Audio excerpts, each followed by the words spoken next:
पौड़ी जिले में लगातार बढ़ते गुलदार हमलों के खिलाफ ग्रामीणों का आक्रोश अब खुलकर सामने आने लगा है। खंडा क्षेत्र में ग्रामीणों ने श्रीनगर पौड़ी मार्ग पर जाम लगाकर वन विभाग और प्रशासन के खिलाफ जोरदार प्रदर्शन किया। लोगों का आरोप है कि लगातार हो रहे हमलों के बावजूद विभाग केवल आश्वासन दे रहा है, जबकि गाँव में दहशत का माहौल बना हुआ है। ताजा मामला औड़ी गाँव का है, जहाँ देर शाम एक महिला पर गुलदार ने हमला कर दिया। महिला के पति ने साहस दिखाते हुए पत्थर मारकर गुलदार को खदेड़ा और पत्नी की जान बचाई। घटना के बाद इलाके में भय और गुस्सा दोनों बढ़ गया है। प्रदर्शनकारियों ने सरकार से गुलदार आतंक को आपदा घोषित करने, प्रभावित क्षेत्रों में पिंजरे लगाने, रात में गश्त बढ़ाने और आदमखोर गुलदार को जल्द पकड़ने की मांग की है। भाई साहब, कल ही की बात है, शाम को मैं डीएफओ साहब दोनों ही यहाँ पे शाम के टाइम पे यहाँ पे गश्त करने के आए थे, जिसमें कि हमने फाइनल डिसीजन लिया था कि आज यहाँ पे हम ऊणी गांव में ही हम बैठेंगे, जो कि शूटरों के साथ में अचानक से मतलब 10 मिनट का फासला है हमारे बीच में और गुलदार के बीच में। उसने अचानक एक महिला पे, जो कि हमारे रिलेटिव ही हैं, उसमें ही अचानक उसमें हमला किया और जो उसमें उन्होंने नाखून और उसमें नाखून लगाए हुए थे, जिससे उस महिला को मतलब बुरी ढंग से उसमें चोट पहुंचाई और तुरंत उनको हॉस्पिटल पहुंचवाया, उसमें बेस हॉस्पिटल में। और मैंने डीएफओ जी से बात की, उन्होंने उनको कहा कि तुरंत वहां पे अपनी टीम को भिजवाए। तुरंत उन्होंने शूटर भिजवाए उसी टाइम रात्रि गश्त में। फिर उसके बाद में हम उनको जो भी उनकी जो कंडीशन थी उनको देखा। मैं वहीं पे रात भर रहा। आज फिर मेरी कल सभी जनप्रतिनिधियों से बात हुई थी कि कल जो रोड जाम चक्का जाम किया जाएगा, जिससे कि हमारी जो कार्रवाई है उसमें त्वरित कार्रवाई सुनिश्चित की जाए, जिसमें हमने जो लोकल गांवों के नाम और जो भूतपूर्व सैनिक हैं उनको हमने वन विभाग की टीम के साथ में उनका सदस्य माना गया है डीएफओ जी से द्वारा से, और उन्होंने आश्वासन दिया है कि तुरंत इसमें कार्रवाई होगी। इसलिए जाम लगा है यहाँ पे कि अपनी मन्नतें पूरी मांगी, क्योंकि गुलदार मारा जाए, क्योंकि इस हमला कर रहा है, डेली डेली बढ़ता जा रहा है। अब हम बाहर भी नहीं आ सकते, हम करें क्या? आप बताओ। कल इतना बड़ा कांड किया उसने और उसकी मारने की इजाजत मिल गई। मेरी ग्राम सभा के अंदर ऊणी गांव आता है, उसमें कल 6:30 बजे के करीब एक महिला को गुलदार ने हमला कर दिया था। उनकी हालत काफ़ी गंभीर है, वो हॉस्पिटल में एडमिट हैं। तो आज हमने यहाँ पे धरना प्रदर्शन रखा, विरोध किया, जाम वगैरह लगवाया। तो उसमें हमने मांग रख रखी थी कि जो हमारे गाँव के जो प्राइवेट शूटर होते हैं, सरकारी जो होते ही हैं, पर जो प्राइवेट शूटर है जिनका लाइसेंस है, उनको बाग मारने का ऑर्डर दिया गया है। तो उसमें हमें दे दिया गया है लिखित में। मैं उन्हें ये कहना चाहूँगी कि एक पहली बात तो उन्हें यहाँ आना चाहिए था, क्योंकि वो मंत्री हैं हमारे गांव के, और उन्हें मतलब इस मामले में कार्रवाई करनी चाहिए। क्षेत्र के लिए तो मैं सर करूँगी, लाइटें वगैरह मंगवाऊँगी, झाड़ी वगैरह कटवाऊँगी। बाकी तो ये बात हो गई है शूटर वगैरह, जो प्राइवेट शूटर हैं गाँव के, जिनके पास लाइसेंस है, तो वो बाघ को मार सकते हैं। देखिए, कल एक बहुत अनफॉर्चुनेट घटना घटी है कि गुलदार ने एक महिला को हमला किया है। सौभाग्यवश अभी स्थिति सामान्य है और यहाँ पर सुबह जाम लगा था, लेकिन अभी डीएफओ साहब भी यहाँ आए, पुलिस प्रशासन यहाँ मौजूद था, तो फिलहाल जाम खुल गया है और एक सहमति बनी है वन विभाग और आम जनता के बीच में, ग्रामीणों के बीच में।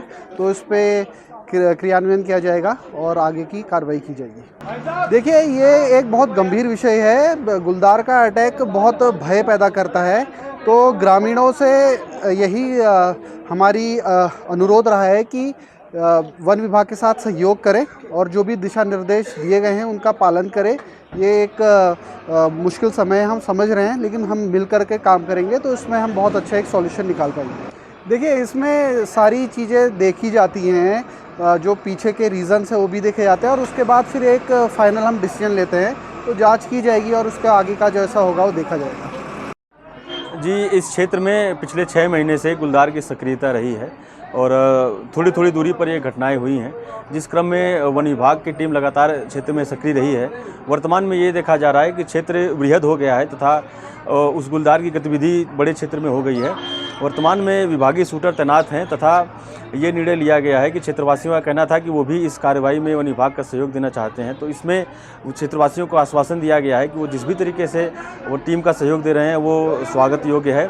और हम क्षेत्र में विभागीय शूटरों तथा अन्य लोगों की उपस्थिति बढ़ा रहे हैं, टीम की संख्या बढ़ा रहे हैं और पूरा प्रयास ये है कि क्षेत्र में या तो तेंदुए को पकड़ा जाए, यदि तेंदुआ पकड़ में नहीं आता है तो उसको फिर नष्ट करने की भी कार्रवाई की जाएगी। जी, क्षेत्र में जो और भी लोग हैं उन्होंने भी इच्छा जाहिर की है, इस पर विचार किया जा रहा है तथा प्रयास यही रहेगा कि सभी लोगों के साथ मिलकर भी तेंदुए को न्यूट्रलाइज करने की कार्रवाई की जाए। जी, यहाँ पर सुबह 11 बजे के आसपास से जाम लगाया गया था, जिसकी मुझे सूचना प्राप्त हुई तो हमारी टीम भी पहुंची तथा मैं भी तत्काल मौके पर पहुंचा और पूरा प्रयास रहा कि जनता की भावनाओं को ध्यान में रखते हुए कार्रवाई की जाए।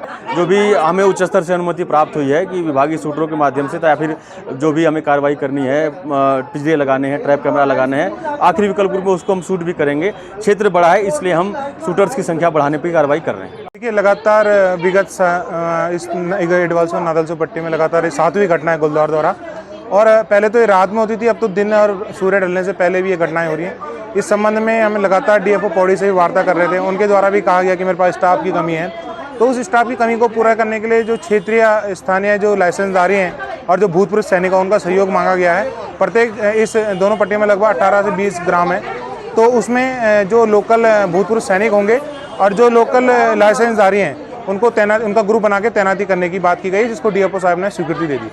देखिए, उसमें कुछ मिसअंडरस्टैंडिंग थी और जो मिसअंडरस्टैंडिंग दूर कर दी गई है। डीएफओ साहब द्वारा बिल्कुल सही जो आदेश है वो जारी कर दिए गए हैं।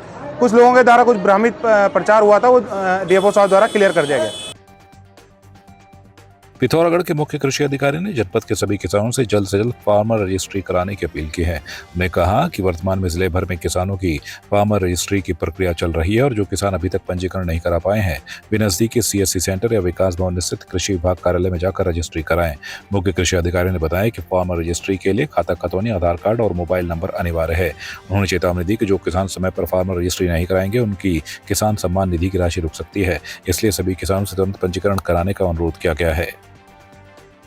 किसानों को फार्मर रजिस्ट्री कराना अनिवार्य है, क्योंकि अगर किसान फार्मर रजिस्ट्री नहीं कराएंगे तो उनको जो आने वाले जुलाई के महीने में जो 23वीं किस्त आने वाली है, हो सकता है उसमें फिर दिक्कत आए। साथ ही साथ फार्मर रजिस्ट्री के बहुत सारे फ़ायदे हैं। सबसे पहला फ़ायदा तो ये है कि किसानों को किन किन जगह खतौनियों में कितनी भूमि है वो सारी चीज़ें उनको घर बैठे जानकारी हो जाती है। दूसरी चीज़, अगर उनको केसीसी बनवाना है तो उनको उनका सारे रिकॉर्ड एक जगह है, तो वो अगर बैंक में आवेदन करते हैं तो बैंक को आसानी होती है। तो इस तरह के और भी बहुत सारे फ़ायदे हैं जिसकी वजह से ये फार्मर रजिस्ट्री कराया जाना बहुत ज़रूरी है। आपकी इस पर क्या राय है, हमें कमेंट कर जरूर बताएं। इसके साथ ही आप हमारे YouTube चैनल को सब्सक्राइब कीजिए। आप हमें Facebook, Instagram, Twitter पर फॉलो भी कर सकते हैं और संवाद 365 के साथ एक क्लिक में जुड़ने के लिए डाउनलोड कीजिए संवाद 365 ऐप।